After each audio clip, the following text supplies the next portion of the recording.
नमस्कार, मैं हूं दीपिका शर्मा और आप देख रहे हैं वर्ल्ड क्राइम न्यूज। पहली बड़ी खबर साउथ कोरिया से आई है, जहां पर एक रोबोट ने एक शख्स की जान ले ली। ये टेक्निकल मामला पूरी तरह से बिगड़ता चला गया और उस रोबोट ने, दरअसल ये रोबोट इस तरीके का होता है कि इनके दो हाथ भी होते हैं, फैक्ट्रीज में रखे जाते हैं जो इंसानों की जगह पर काम करते हैं। लेकिन ये रोबोट इसकी टेक्निकल इसमें प्रॉब्लम आई, जिसके बाद इसने एक बॉक्स को उठाने की जगह एक इंसान को ही उठा लिया। उस शख्स को उठाने के बाद उसने ऐसे पैनल पे फेंका जिसकी वजह से उसकी मौत हो जाती है। ये सेंसर ऑपरेशन इसका रोबोट का चेक किया जा रहा था। जो शख्स इसको चेक कर रहा था उसी को इस रोबोट ने उठा लिया और उसके बाद पैनल पे, ऑटोमेटिक पैनल पे फेंक दिया गया। इससे कर्मचारी का चेहरा पूरी तरह से कुचल चुका है, उसकी आधी बॉडी भी कुचल चुकी है। जब उसे हॉस्पिटल ले जाया गया, वहां पर उसे मृत घोषित कर दिया गया।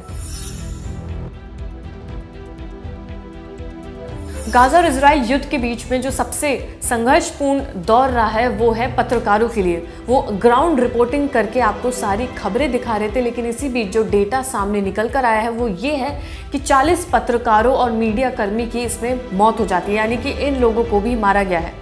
जब जंग की शुरुआत होती है 7 अक्टूबर को, तब भी कई पत्रकार मारे गए। इसमें फिलिस्तीनी पत्रकार सबसे ज़्यादा हैं, कई मीडिया कर्मी इसमें मारे गए हैं। ये आंकड़ा पूरी प्रेस काउंसिल ने निकाला है कि इसमें जो डेटा सामने निकल कर आया वो लगभग 40 है, लेकिन जब तक आप ये खबर देख रहे होंगे वो आंकड़ा और ज़्यादा बढ़ चुका होगा। तो ये संघर्षपूर्ण चुनौती पत्रकारों के लिए भी रही है, जो कैमरा पर्सन उनके साथ मौजूद थे उनके लिए भी रही है कि कब आपको भी मार दिया जाए ये उन्हें नहीं पता था। ऐसा आंकड़ा ये अब सामने निकल कर आया जिसमें 40 लोगों की मौत हो जाती है।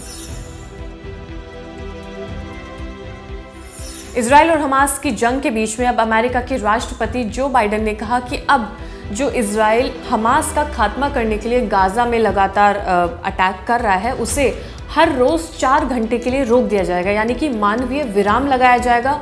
वो इसलिए कि जो बंधक वहाँ पर हैं, जो मासूम लोग वहाँ पर हैं, उन्हें एक सुरक्षित रास्ते के ज़रिए निकाला जाएगा, यानी कि जो ज़्यादा लोग मारे जा रहे हैं उन्हें वहाँ से निकाला जाएगा, क्योंकि इजराइल इस बात पर टिका हुआ है कि वो हमास का खात्मा करेगा। लेकिन वो खात्मा करे, लेकिन जो वहाँ पर लोग मौजूद हैं जिनकी कोई गलती नहीं है, उन्हें निकालने के लिए जो पूरा फैसला लिया गया है उस पर इजराइल ने भी हाँ कह दिया है कि 4 घंटे के लिए इस युद्ध पर विराम दिया जाएगा, यानी कि इस युद्ध को रोका जाएगा। इसके अलावा कल ही इस बात की पुष्टि कर दी गई थी, कल ही जो बाइडेन ने ये चीज़ कह दी थी कि इस युद्ध पर विराम लगाया जाएगा। इस दौरान उन्होंने इजरायली प्रधानमंत्री से भी बातचीत की, जिसके बाद उन्होंने हाँ कह दिया है कि वो इस युद्ध को रोकेंगे। अगली खबर स्पेन से आई है, जहां पर पाकिस्तानी मूल के 14 लोगों को पकड़ा गया है। इनका नेटवर्क जिहादी संगठन से बताया जा रहा है। ये पूरा नेटवर्क एक टेररिस्ट ग्रुप का बताया जा रहा है, जिसके बाद जब हमास और इजराइल में जंग छिड़ रही थी उसी दौरान स्पेन में भी अलर्ट जारी कर दिया था, जिसके बाद इन लोगों पर नज़र रखी जा रही थी और इसके बाद अब इन्हें गिरफ्तार कर लिया गया है। इसी दौरान ये गिरफ्तारी हुई 14 लोग पाकिस्तान के एक इस्लामी चरमपंथी राजनीतिक दल तहरीके लब्बैक पाकिस्तान से जुड़े हुए हैं। ऐसा माना जाता है कि इन लोगों ने एक नेटवर्क बनाया जिसमें ये ऑनलाइन जिहादी मैसेज और कट्टरता फैलाते थे। पिछले महीने 4 लोगों को गिरफ्तार किया गया है। ये पूरी रिपोर्ट स्पेन से आई है, जहां पर अब टोटल 14 लोगों की गिरफ्तारी हुई है।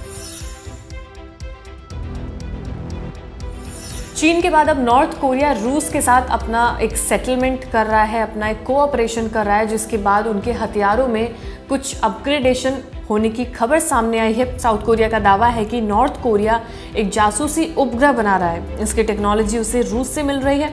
इस इलाके में अपने अहम सहयोगी साउथ कोरिया पर मंडराते खतरे के बीच अमेरिका विदेश मंत्री एंटनी ब्लिंकन साउथ कोरिया पहुंचे। माना जा रहा है कि सियोल में उनकी विजिट के बाद अमेरिका डिफेंस के लिहाज से कुछ बड़े कदम उठा सकता है। रिपोर्ट के मुताबिक साउथ कोरियाई सूत्रों के हवाले से दावा किया गया है कि नॉर्थ कोरिया जल्द ही स्पाई सैटेलाइट लॉन्च करने जा रहा है, जिसके बाद उन्होंने मुलाकात की है, पूरी चर्चा की है और वो टेक्नोलॉजी इस बार रशिया से ले रहे हैं। फिलहाल इस वर्ल्ड बुलेटिन में इतना ही। ताज़ा खबरों के लिए देखते रहिए क्राइम तक।